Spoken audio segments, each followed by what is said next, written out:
Gano'n ka-excited sa panganganak? Sa pangalan ko sa Paris. Sa panganak, grabe. Kasi talagang sobra. As in, ay, minsan hindi ako nakakatulog dahil talagang eagerly anticipating na ako. Tapos, kasi first time father ako, diba?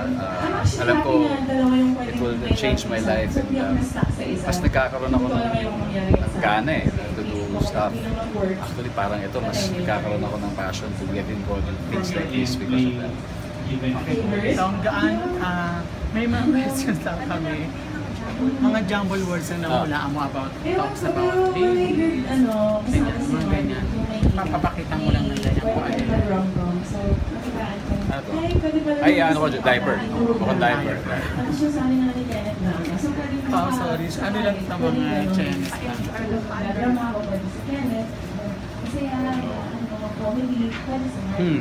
Pero hindi naman ako, hindi naman ganun lang. Pwede naman kahit. Gusto ba ganun? Pacifier. Hindi ko na ko yan. Minado ko, hindi ko na ko yan. Breast milk. Thanks girl. Okay. Ayan. Marunong ka ba na magpalit ng diet? Kylie, what was your Di ba nag-train kayo?